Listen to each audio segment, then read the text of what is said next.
Ayan guys, good afternoon.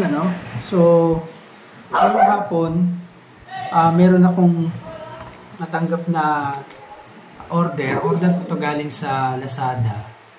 So, natanggap ko siya. Kahapon ko lang to in order. So, ngayon, dumating. So, mabilis lang. Buksan natin. Actually, nabuksan ko na siya kanina. Pero, i-review na rin pala natin. So, ito yan, ang magiging laman yan.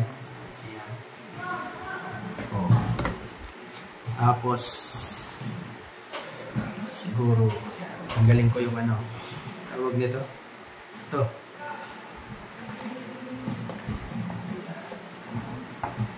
So, ito yung pinaka niya. No?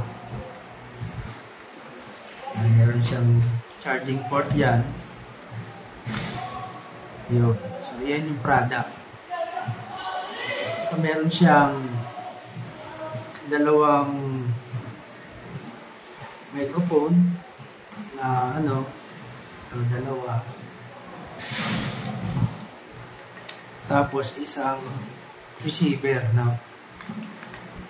So, yun yung pinaka-case niya. Ito pala, once na nakalagay ito dito,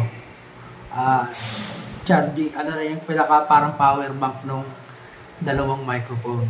Pero ito, mangyayari, may slot siya, no? Asan ba yung ito? Ayan, no? Makita nyo, may slot. Ano siya, i-charge nyo rin pala ito separately. Yun ang pagkakaalam ko dito. Kasi wala naman siyang dito sa loob eh. Ito kasi yung dalawa, meron, pag sinaksak mo, parang meron maliit na dalawang metal na kumukonect dun sa microphone. So, subukan natin siya ngayon. I-connect dito sa phone.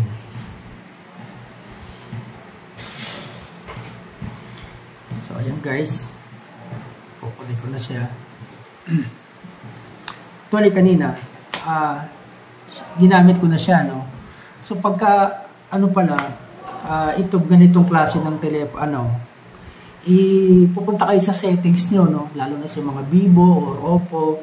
Punta kayo sa settings nyo, hanapin nyo yung OTG, tapos i-on nyo yun para magamit nyo ito. Tapos, siyempre, i-on nyo yung Bluetooth nyo para ma-pair nyo ito dito sa phone. Pag sinaksak mo to at nag-record ka, baliwala rin, hindi rin maririnig kapag ka hindi ito naka-on. So, ang mangyayari, i-on mo rin to. I-on muna natin to by long press. Ito yung connectivity niya. Ayan. Ayan. Kita nyo, ayan, umilaw na. So, ngayon, isaksak na natin to sa phone. Ayun. So, umilaw na rin yung phone. Nagpa-flashing yung isang, kasi dalawa yung may ilaw eh. So, yung isa nagpa-flashing, baka ito yung gumagana. Ito yung gumagamit nitong, kasi dalawa sila, di ba?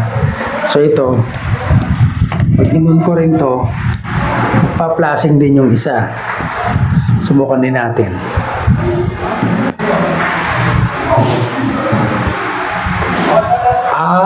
Mali. Baliktad pala. Pag naka-steady yung ilaw, ibig sabihin, connected. Pag naka-off yung isa, nagpa-flashing lang yung ilaw nung receiver. Alright. So, okay. So, ngayon, naka-on na. Okay? Naka-on na siya.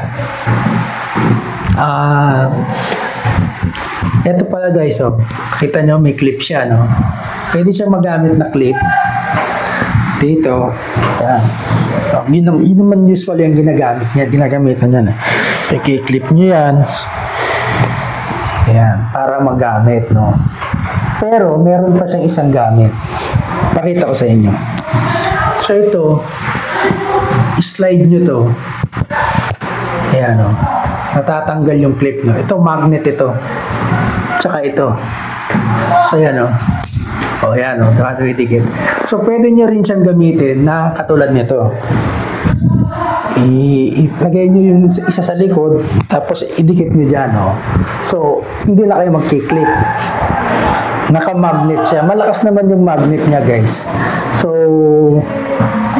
walang problema.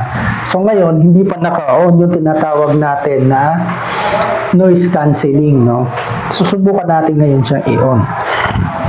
Para ma-on yun, kailangan mo nang i-press tong switch na to dito sa gilid. Isang short press lang para umilaw tong noise cancelling. Ayan, kita nyo na? Ayan, oh. Oh. Umilaw na, no?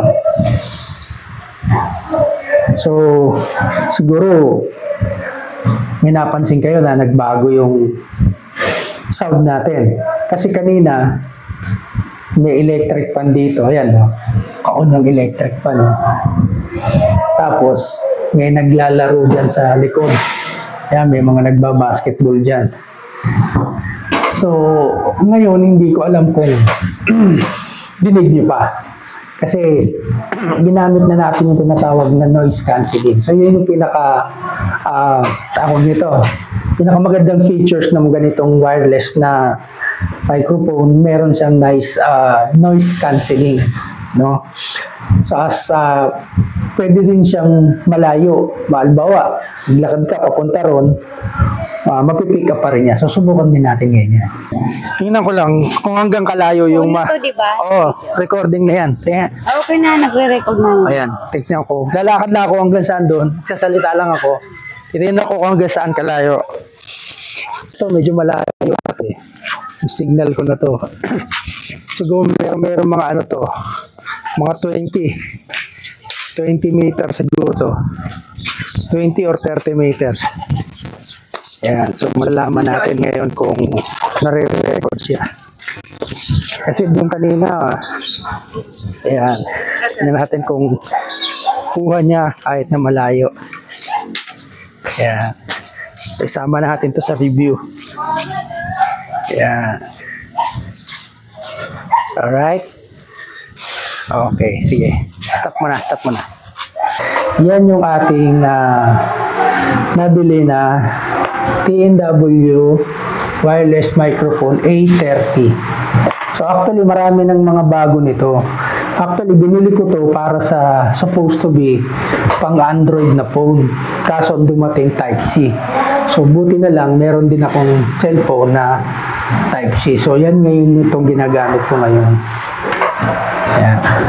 So hindi naman siya nasayang. So yun. Pero sana kung nalaman ko lang na mas maaga na ano. Meron pa kasi medyo advanced nito na medyo sikat na rin ngayon. Yung TNW A37. Yung maganda rin yun. Parang halos ganito din. Pero parang mas mahaba ata yung buhay niya o ibig sabihin yung gamit niya kumpara dito. Kasi may mga hours to na ano eh. Kung gaano ka haba mo pwedeng gamitin. So, doon sila nagkaroon ng difference. Ayun guys, ano, so kanina, yung sinasabi ko dito na slot, akala ko para i-charge itong receiver na ito. Mali pala ako. So, ano pala siya, charging port pala siya para sa cellphone. So, halimbawa, nakasaksak to dun sa cellphone mo, tapos malulobat ka na, pwede mo siyang i-charge via this slot kahit na nakasaksak ito doon sa cellphone mo kasi hindi mo ma-charge yung cellphone mo dahil nakasaksak to eh. So dito mo siya isasaksak yung charging katulad nitong nasa screen kasi tinesting ko sa kanina eh.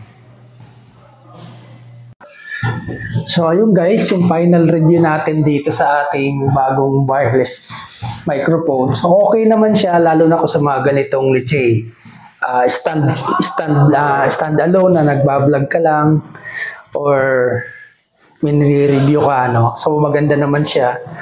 Lalo na pagka naka-on yung noise cancelling. Maganda pa rin yung pickup niya.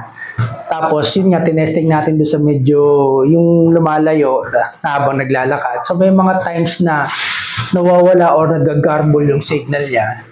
So siguro pag mobile hindi masyadong yung tawag nito, yung connection nawawala-wala. Pero nung tumigil ako sa bandang dulo, kahit na medyo malayo, umukay yung signal niya, gumanda yung connection niya.